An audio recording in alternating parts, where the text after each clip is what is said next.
বিতর্ক পিছু ছাড়ছে না প্রাক্তন বিধায়িকা মিমি মজুমদারকে।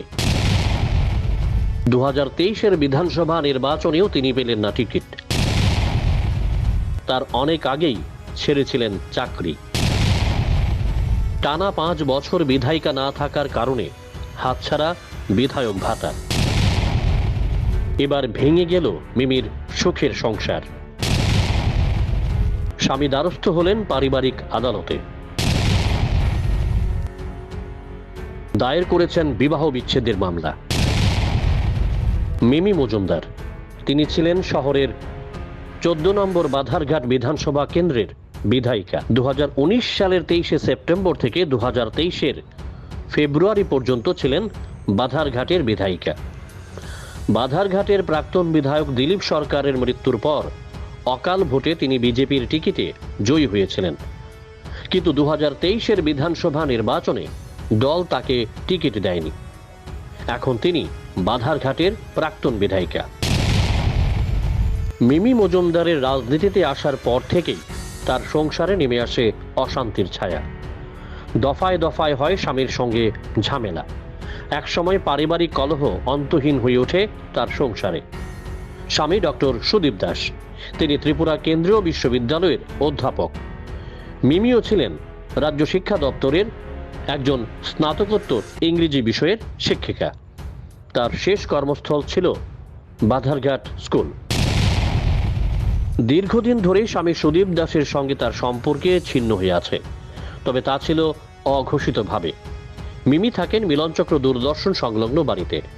তার স্বামী অধ্যাপক সুদীপ দাস থাকেন শহরের রবীন্দ্রপল্লী সরকারি আবাসে।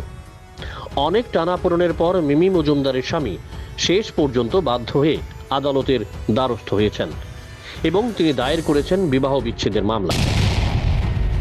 আগরতলা পারিবারিক আদালতের তথ্য অনুযায়ী গত 4 জুলাই মিমি মজুমদারের স্বামী অধ্যাপক সুদীপ দাস ফ্যামিলি কোর্টে বিবাহ বিচ্ছেদের মামলা দায়ের করেন। মামলার নম্বর TSDIV 313/2023।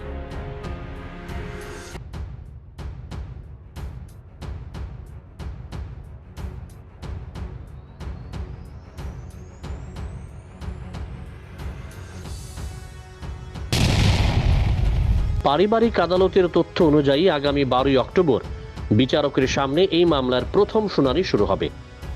বাদী বিবাদী উভয় পক্ষের বক্তব্য শুনবেন বিচারক। আদালতের প্রাপ্ত তথ্য বলেছে, অধ্যাপক সুদীপ দাসের সঙ্গে বিবাহ বন্ধনে আবিষ্ট হওয়ার আগে মিমি মজুমদারের আরও একবার বিয়ে হয়েছিল। তিনি বিয়ে করেছিলেন কলকাতার এক বাসিন্দাকে, কিন্তু সেই সংসারও টেকেনি। দুর্ভাগ্যজনকভাবে মিমি মজুমদারের প্রথম স্বামীর মৃত্যু হয়েছিল। এরপর তিনি বিয়ে করেছিলেন অধ্যাপক সুদীপ দাসকে, কিন্তু সুদীপ দাস নাকি মিমি মজুমদারের প্রথম বিয়ে সম্পর্কে কিছুই জানতেন না। কিন্তু আগরতলা পারিবারিক আদালতের মামলা দায়ের করার সময় সুদীপ দাস মিমি মজুমদারের প্রথম বিয়ের ম্যারেজ সার্টিফিকেটও জমা করেছেন।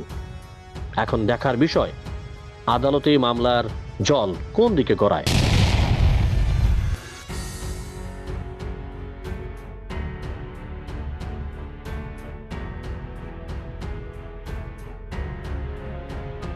Bureau report, jam 24 news.